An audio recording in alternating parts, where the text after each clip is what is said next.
अस्सलाम वालेकुम, मैं असदुल्ला खान हूँ। तीन चार चीज़ों पर इस वीडियो में बात करेंगे। एक तो कंट्रोवर्सी चल रही है पाकिस्तान तहरीक इंसाफ के माबैन, आपस में लोगों के दरमियान कि सुन्नी इत्तेहाद काउंसिल के साथ सही फैसला था या नहीं था इत्तेहाद करने का, या किसके कहने पर हुआ, वो फैसला तब्दील क्यों हुआ जो शेरानी ग्रुप के साथ हुआ था। हमारे पास भी शुरू में ये इत्तलात थी कि शेरानी ग्रुप के साथ हो रहा है, फिर मजलिस वहदतुल मुस्लिमीन ज़ेर गौर थी तो वो बातें हो रही थी, लेकिन फिर सुन्नी इत्तेहाद काउंसिल के साथ क्या हुआ। साहिबजादा हामिद रज़ा को रिस्पॉन्ड करना पड़ा है इसमें, उन्होंने अपना मौक़िफ़ दिया है और उसमें कुछ सख्त मौक़िफ़ भी इख्तियार किया है, उस पर भी बात करेंगे। फिर कल एक सारा दिन प्रोपेगेंडा होता रहा कि जी फ़लस्तीन के मामले पर तहरीक इंसाफ ने करारदाद की मुखालफत कर दी है और कहा है कि अगर इमरान खान की बात नहीं हो सकती तो फिर फ़लस्तीन की बात भी नहीं होने देंगे। इसकी हकीकत जो है वो क्या है, और कुछ सेनेटर्स के नाम पाकिस्तान तहरीक इंसाफ की तरफ से आए हैं, उसमें कुछ हैरान कुन नाम भी हैं, उस पर बात करेंगे। इसहाक डार साहब के साथ जो हुआ है उसकी वजह सामने आ गई है कि इसहाक डार साहब इस पस्ती में डूबे क्यों हैं, क्यों उनसे वजारत ख़जाना छीन ली गई, क्योंकि जिन लोगों से वो मुआवनत ले रहे थे उनके नाम सामने आने पर बड़ी हैरत हुई है। तो ये कुछ तलाल चौधरी साहब के हवाले से भी मैं बात करता हूँ। तीन चार चीज़ें हैं जिसमें हम बात कर रहे हैं। देखिए, सबसे पहले तो फ़लस्तीन का जो मामला है उस पर करारदाद की बात हो रही थी, तो ये प्रोपेगेंडा होता रहा कि पाकिस्तान तहरीक इंसाफ ने फ़लस्तीन की करारदाद की मुखालफत कर दी है और कहा है कि करारदाद तो हम पेश नहीं होने देंगे। लेकिन एक्चुअली क्या हुआ है, असल में सूरत हाल क्या थी, तो असल में एक वीडियो क्लिप देख के हमें अंदाज़ा हुआ कि ये तो इनिशिएटिव असद कैसर ने किया था। असद कैसर ने ही कहा था कि ये एक जॉइंट रेजोल्यूशन आनी चाहिए पार्लियामेंट से, ये तो तजवीज़ ही असद कैसर की थी। हालांकि प्रोपेगेंडा इससे बिल्कुल मुख्तलिफ किया जा रहा है। अगर वो प्रोपेगेंडा दुरुस्त होता तो हमारे सामने वो क्लिप भी आ चुका होता जिसमें पता चलता कि जी कह रहे हैं कि जी आ जाओ हम फ़लस्तीन की करारदाद पेश नहीं होने देते। लेकिन क्लिप क्या है, ज़रा ये देख लीजिए। एक इस पर सर ज्वाइंट ये अच्छी तजवीज़ है जी। असद कैसर साहब और इस हाउस जी इस हाउस का इसके ऊपर एक जॉइंट रेजोल्यूशन आना चाहिए जी। ठीक है, मेरे ख्याल में ये लॉ मिनिस्टर साहब जरा रेजोल्यूशन एक बना लें प्लीज जी। जाम साहब दुआ तो अब उन्होंने कहा कि इस पर जॉइंट रेजोल्यूशन आना चाहिए और उसके बाद जाम कमाल साहब से दुआ के लिए कहा गया है। तो ये बहरहाल प्रोपेगेंडा मशीनें काम कर रही होती हैं हर वक्त, लेकिन असल सूरत हाल क्या थी वो हमारे सामने आ गई है।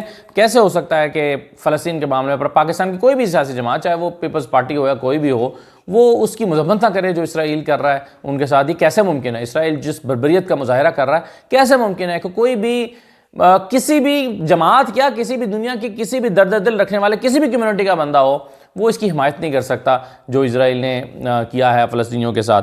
तो इसलिए मैं इसको समझता हूँ कि इस मौजू पर सियासत करना और इस तरह के मौज़ूआत पर अपने सोशल मीडिया प्लेटफॉर्म्स को इस्तेमाल करना एक दूसरे को रगेदने के लिए, ये इंतहाई नामुनासिब काम है। दूसरी बात यह है कि इसहाक डार साहब जो हैं उनके बारे में मिफ्ता साहब ने बिलाखिर अपनी ज़बान खोल दी है और मिफ्ता साहब ने अपने ख़यालात का इजहार करते हुए कहा कि मुझसे कुछ सहाफ़ियों के ज़रिए और कुछ छोटे अखबारात के ज़रिए मुझ पर मेरे ख़िलाफ़ बयान दिलवाए जाते रहे, और दो पाकिस्तानी सहाफ़ियों के नाम भी उन्होंने लिए मिफ्ता इस्माइल साहब ने। ज़रा सुन लीजिए उन्होंने क्या कहा था, फिर मैं बस पर बात करता हूँ। डार साहब जब मेरे खिलाफ टीवी के शोज करवाते थे, डॉक्टर दानिश से करवाते थे, हमारी बहन गलीदा फारूकी से करवाते थे, आर्टिकल्स लिखवाते थे छोटे छोटे अखबारों में, मिरर करके कोई अखबार है लंदन से, कुछ जो लोग उनके साथ होते थे जर्नलिस्ट डिफरेंट चैनल्स पे, उनके थ्रू ट्वीट्स करवाते थे, तो मैं उसको जवाब नहीं देता था और इग्नोर।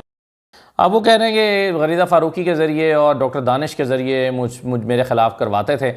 तो इसहाक डार साहब को आसरा भी मिला तो डॉक्टर दानिश का, और आसरा भी मिला तो गलीदा फारूकी का, तो फिर उनके साथ यही होना चाहिए था जो हो रहा है। यानी मिफ्ता इस्माइल को हटाकर डॉलर को 340 पर ले गए। आज तो ये तहकीकात होनी चाहिए कि इसहाक डार साहब किन मफादात के लिए डॉलर्स को यहाँ पर ले गए। अगर उनके जाने के फ़ौरन बाद डॉलर 280 पे आ गया, इसका मतलब है कि वो वैल्यू जो थी वो ओवर वैल्यूड था। यानी इसहाक डार साहब किसी खास मकसद के लिए लेकर गए थे या वो नालायकी के लिए लेकर गए थे।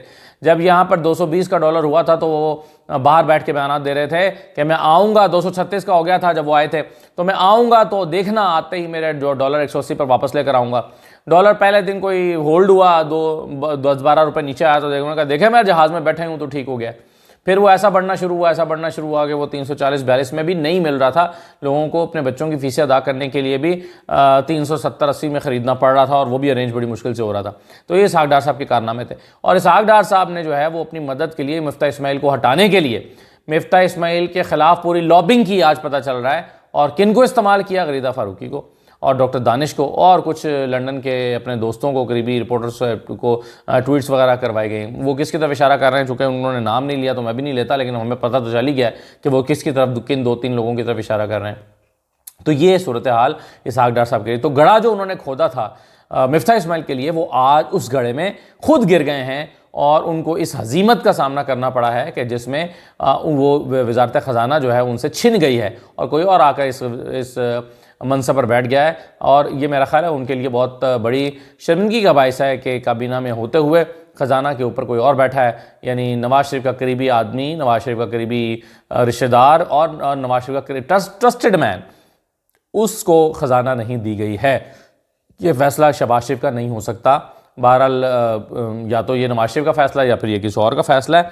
जो भी आप कहिए, इसहाक डार साहब को अपने किए की सज़ा मिल रही है, मैं तो यूँ कहूँगा।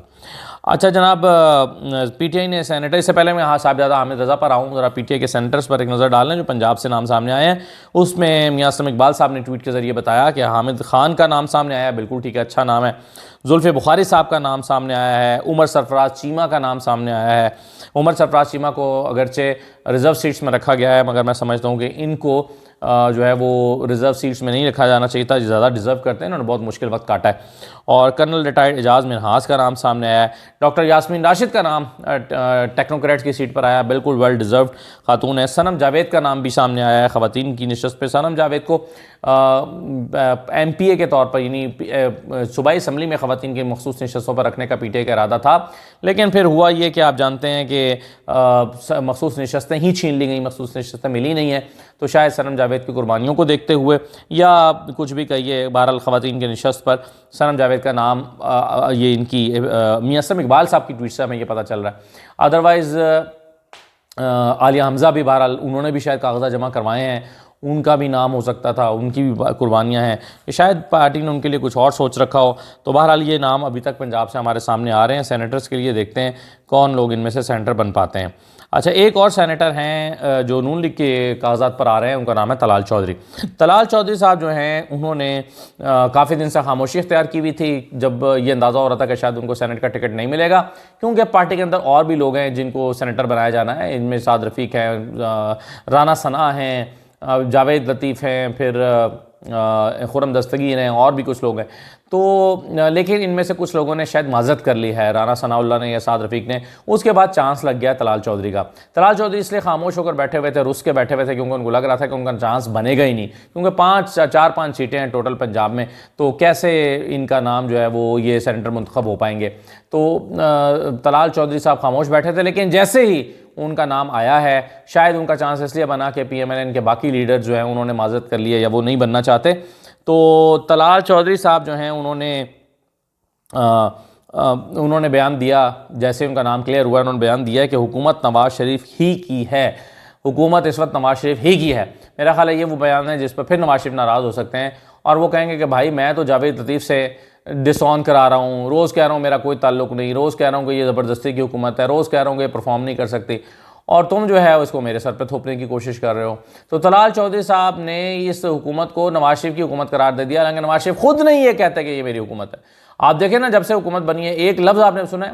कोई मीडिया टॉक करते हैं, कोई प्रेस कॉन्फ्रेंस करते हैं, कोई कौम को उम्मीद दिलाते, कहते हैं कि हमने हुकूमत बना ली है, मुश्किलात हैं, मुश्किल वक्त है, लेकिन मैं अपने भाई के साथ खड़ा हूँ।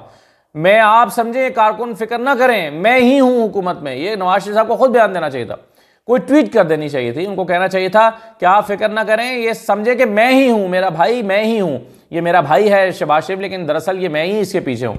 ये बयान वो नहीं दे रहे, अपने भाई के सर पर हाथ नहीं रख रहे, उनको सपोर्ट नहीं कर रहे। नवाज शरीफ साहब ने अभी तक ऐसा कोई बयान नहीं दिया, कोई प्रेस कॉन्फ्रेंस नहीं की, कोई मीडिया के लोगों से मुलाकात तक नहीं की नवाज शरीफ साहब ने। वो कभी मरी चले जाते हैं, कभी लाहौर चले जाते हैं, इस्लामाबाद तो 1-2 सेशंस के लिए बस वो आए।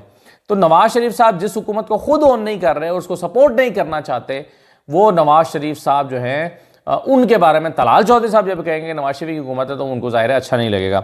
और ऐसी सूरत हाल में हमें साफ नज़र आ रहा है कि नवाज शरीफ साहब की जो इस वक्त हुकूमत है या जो भी फार्मूला बना है, उससे वो खुश दिखाई नहीं देते। अगर वो होते तो जावेद लतीफ़ को मना ना करते, यार एक तुम क्या नाप शनाप बोले जा रहे हो, जावेद लतीफ़ से कहते कि मत करो ऐसी बातें, जावेद लतीफ़ खामोश हो जाते हैं। लेकिन जावेद लतीफ़ मुसलसल बोले चले जा रहे हैं और कह रहे हैं कि ये कोई तरीका नहीं है, ये नवाज शरीफ की हुकूमत जो है वो नवाज शरीफ मुल्क को मुश्किलात से निकाल सकता था। राना सना भी कह रहे हैं कि एक ही तरीका था। राना सना ने क्या कहा था? राना सना ने कहा था एक ही तरीका था कि इस मुल्क को निकाला जा सकता था मुश्किलात से, लेकिन अब जो है इसके इम्कानात नजर नहीं आते। सुनिए ना राना सनाउल्लाह ने क्या कहा था।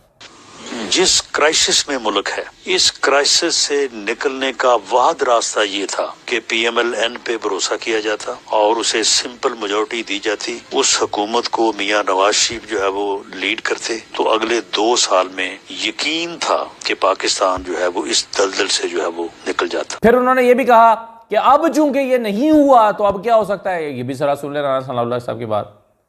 अब जब ऐसा नहीं हो सका, मेरी राय में ये अवामी फैसला जो है, मैं इससे मुतफिक नहीं हूँ। मैं समझता हूँ ये सूरत हाल जो है ये हमें मजीद जो है वो दलदल की तरफ या मजीद जो है वो खराबी की तरफ लेके जा सकती है। दोबारा से एक चांस जो है वो लेने PMLN जो है वो जो गवर्नमेंट फॉर्म करने जा रही है। अब ये चांस है, ये कामयाब भी हो सकता है और ये नाकाम। तो देखें राना सनाउल्लाह यानी नवाज शरीफ के लोग करीबी लोग हैं वो तो सारी ये बातें कर रहे हैं। तो तलाल चौधरी साहब ये बात कहाँ से लाए हैं? तलाल चौधरी हैं किसकी तरफ? तलाल चौधरी साहब नवाज शरीफ की तरफ हैं, शहबाज शरीफ की तरफ हैं। तलाल चौधरी साहब किस ग्रुप के साथ खड़े हुए हैं? तो मेरा ख्याल है कि ये बस जल्दबाजी में बयान देंगे। ज़रूर नवाज शरीफ साहब कहेंगे तलाल चौधरी साहब से कि तलाल चौधरी साहब ये तुसी इस तरह के बयान ना दवो तो चंगा है, सैनेटर रहना है तो होर भी ज़रूरी है कि ज़रा खामोशी इख्तियार रखो, क्योंकि ये बयान कि शहबाज शरीफ की हुकूमत दरअसल नवाज शरीफ की हुकूमत है, ये बात नवाज शरीफ खुद नहीं कह रहे।